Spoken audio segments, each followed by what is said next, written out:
Olá, eu sou Murilo Cândido, irei apresentar um seminário junto com meu colega Leonardo de Souza sobre tratamento da fístula buccosinusal pela técnica do retalho pediculado do corpo adiposo bucal, um relato de caso, na unidade de aprendizagem anestesiologia, tendo como professoras a professora Beatriz e a professora Daniela.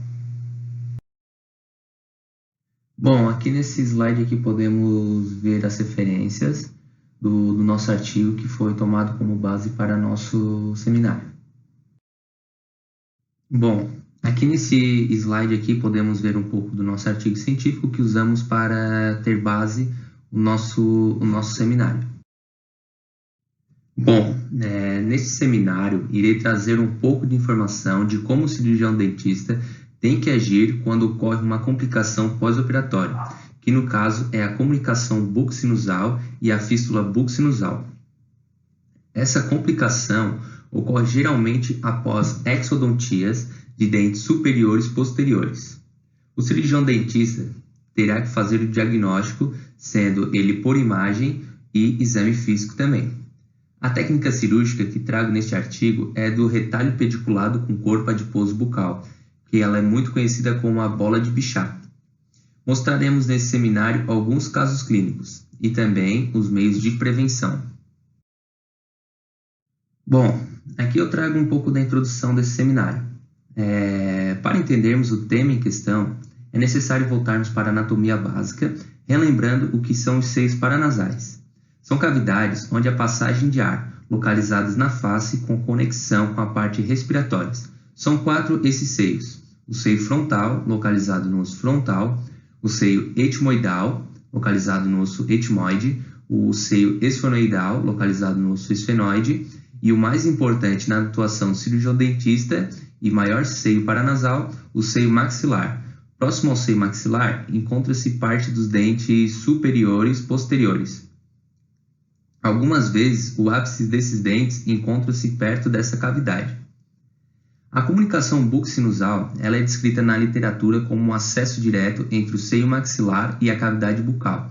Já a fístula buccosinusal ela é muito parecida, só que ela é revestida por um tecido epitelial. Neste slide, podemos ver duas imagens radiográficas. Na imagem da esquerda, a comunicação buccosinusal na região do dente 16. Já na imagem da direita, vemos uma normalidade sem nenhum contato entre o ápice de algum dente com o seio maxilar. Bom, aqui encontram-se algumas das causas. As causas desta comunicação podem variar muito, mas tudo gira em torno de algum tipo de procedimento cirúrgico. As causas mais frequentes são as exodontias de molares superiores e pré-molares superiores. Os traumas também facilitam muito nesta comunicação: cirurgia de remoção de cistos e tumores, cirurgia para colocação de implantes, osteomielite, radioterapia, correção estética da face e tratamento de fratura complexa dos maxilares, como por exemplo a cirurgia ortognática. Essa comunicação buccosinusal ela é mais frequente em homens a partir de 30 anos, 40 anos de idade. Todas essas causas podem resultar em sinusite, dor na região da maxila afetada, desconforto ao ter respiração nasal e escoamento de líquidos para a cavidade bucal.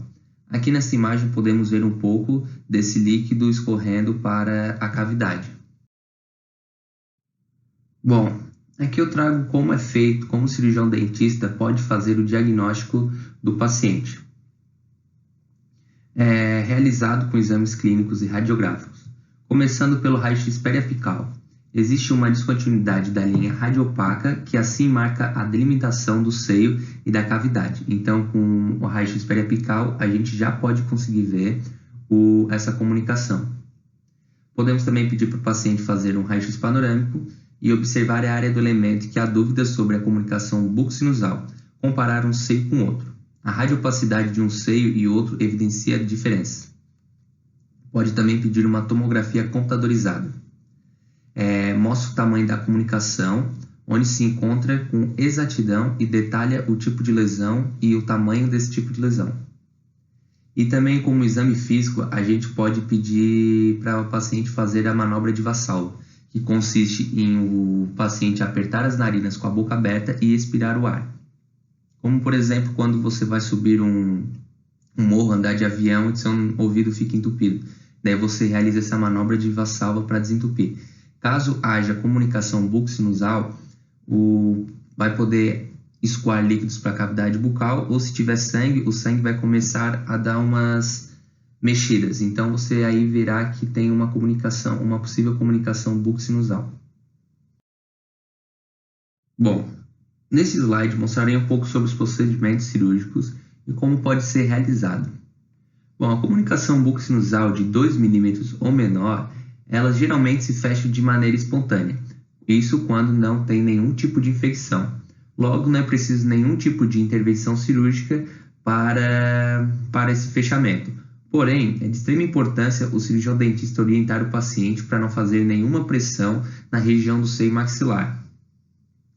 Como, por exemplo, pedir para o paciente não assoar o nariz e não fazer sucção naquela região até estar totalmente curado daquilo ali.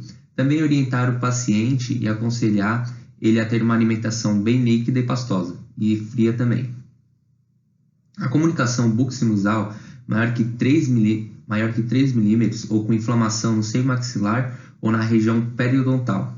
Necessita-se de intervenção cirúrgicas para reparar tal problema.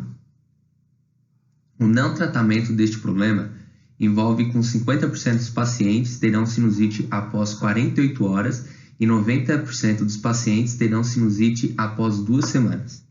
O fechamento da comunicação bucosinusal dentro de 48 horas tem uma taxa de sucesso entre 90% e 95%. Já o tratamento tardio diminui a taxa de sucesso para 67%.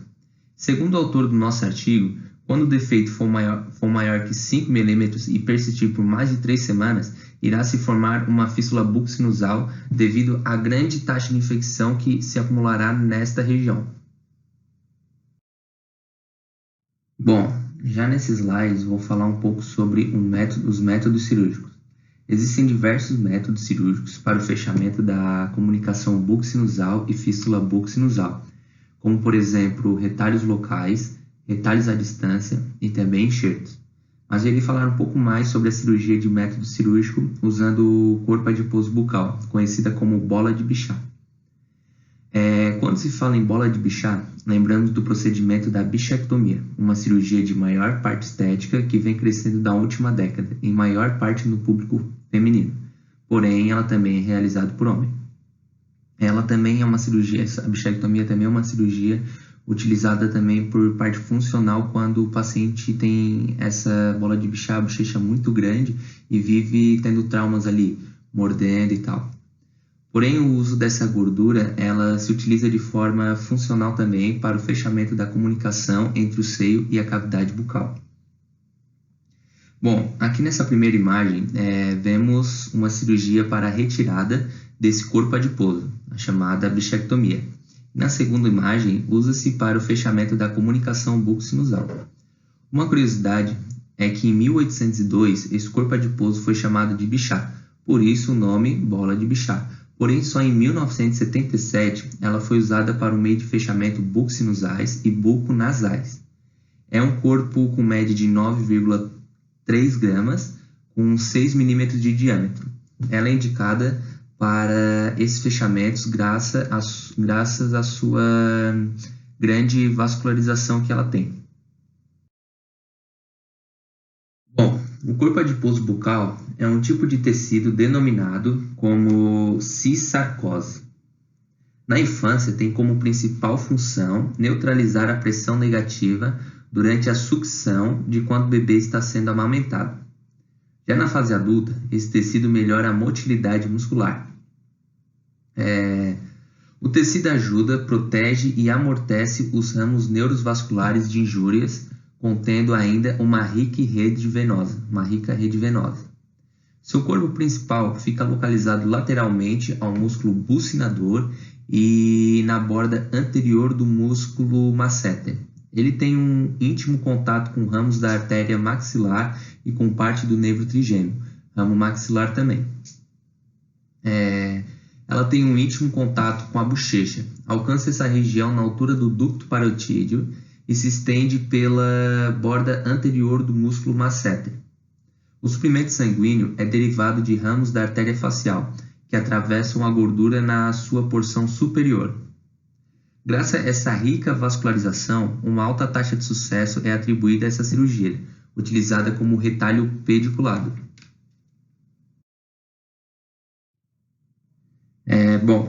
Como funciona a técnica de fechamento de comunicação bucosinusal com a bola de Bichat?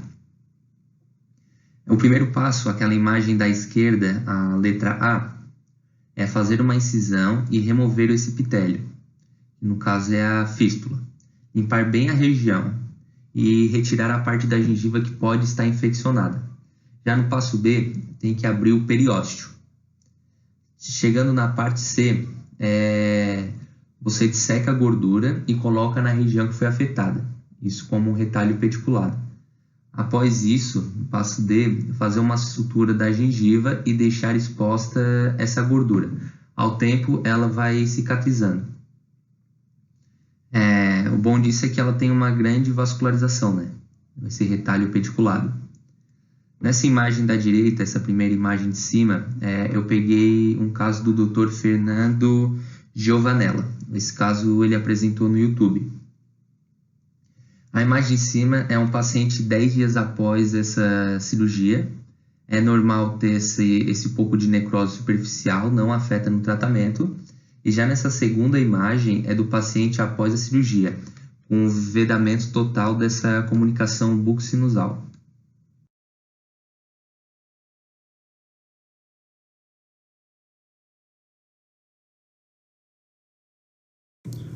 Bom dia, professoras Beatriz e Daniela. Bom dia, colegas de turma. Eu sou o Leonardo, vou falar neste trabalho sobre o relato de caso clínico, pré-operatório, trans e pós-operatório, a prevenção e conclusão. Relato de caso clínico. Paciente de gênero masculino, com 37 anos, que possui leucoderma. Doença de pele observada por manchas brancas, feitas na pele. Procurou o serviço da Clínica Odontológica da Universidade Estadual de Maringá, no projeto de lesões bucais, queixando-se que após realizar exodontia há 4 meses, formou uma bolinha no local. Durante a anamnese, o paciente relatou que com a respiração a bolinha entrava e saía da cavidade e era dolorida ao toque.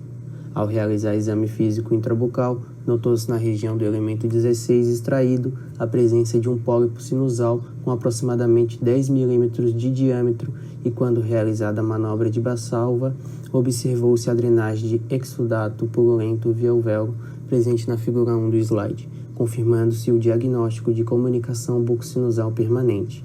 Foi solicitado 2 exames radiográficos extrabucais, um panorâmico e uma incidência de Walters, no qual observou-se um trajeto comunicando o seio maxilar com a cavidade bucal da região do elemento 16 e o velamento do seio maxilar direito, respectivamente a figura 2 e 3 do slide. O paciente não relatou quadros de sinusite antes da ocorrência da fístula. Bom dia.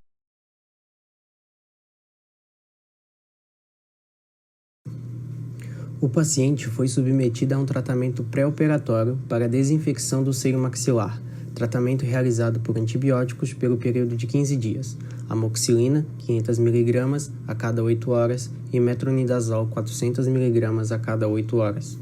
Esses medicamentos foram escolhidos pois a amoxicilina 500 mg é o antibiótico de primeira escolha para tratamento de sinusite maxilar e o metronidazol foi associado para aumentar o espectro de ação, medicamento muito efetivo contra bactérias anaeróbicas. Além desses 2 antibióticos, também foi utilizado descongestionante nasal 4 vezes ao dia e irrigação do seio maxilar via fístula, com soro fisiológico 0,9% e clorexidina 0,12% durante 30 dias.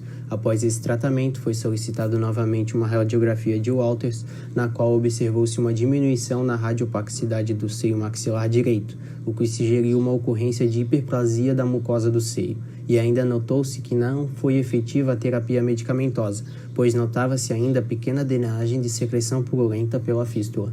Portanto, foi solicitado novamente o uso de antibióticos, receitando o uso de clindamicina 300 mg pelo período de 7 dias. Clindamicina é um medicamento que apresenta ação contra cocos gram-positivos e quase todas as bactérias anaeróbicas, sendo efetiva contra estreptococcus e infecções por anaeróbicos.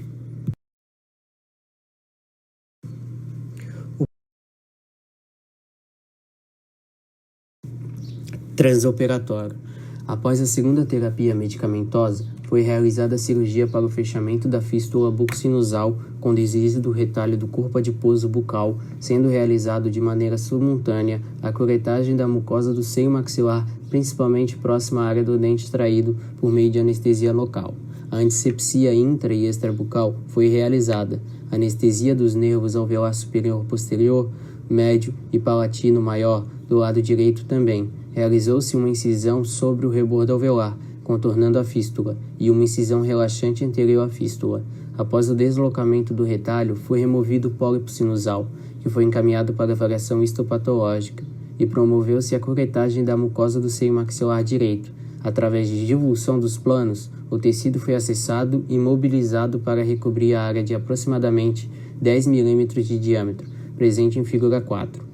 O corpo adiposo foi suturado com fio víquero 4-0, retalho palatino deixando-o exposto, e o tecido bucal foi suturado, recobrindo em parte o tecido adiposo, figura 5, presente no slide.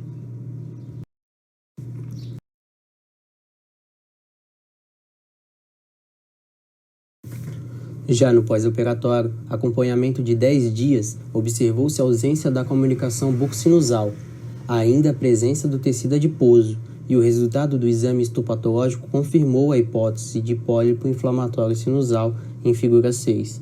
Após 30 dias, notou-se total vedamento da fístula buccosinusal e ausência do tecido adiposo, com presença do epitélio bucal na figura 7.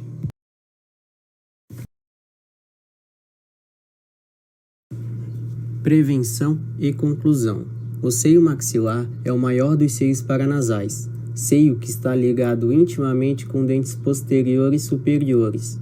Com essa proximidade, os procedimentos odontológicos nessa área apresentam um grande risco de promover traumas, e pode haver um maior risco ainda quando uma falha no diagnóstico e na execução de técnicas. Se houver uma perfuração da membrana sinusal, poderá lançar corpos estranhos para a cavidade, resultando assim em acidentes como a comunicação buccosinusal, que pode originar uma fístula no local. Exames complementares e radiografias, tomografias computadorizadas, são importantíssimos para evitar que ocorra essa comunicação. Essas comunicações, dependendo do tamanho, regridem naturalmente, mas se for de um tamanho elevado, o tratamento é cirúrgico. Bom, e assim termina o nosso trabalho. Eu e o Murilo agradecemos a atenção e compreensão de todos e desejamos ótimos estudos a todos.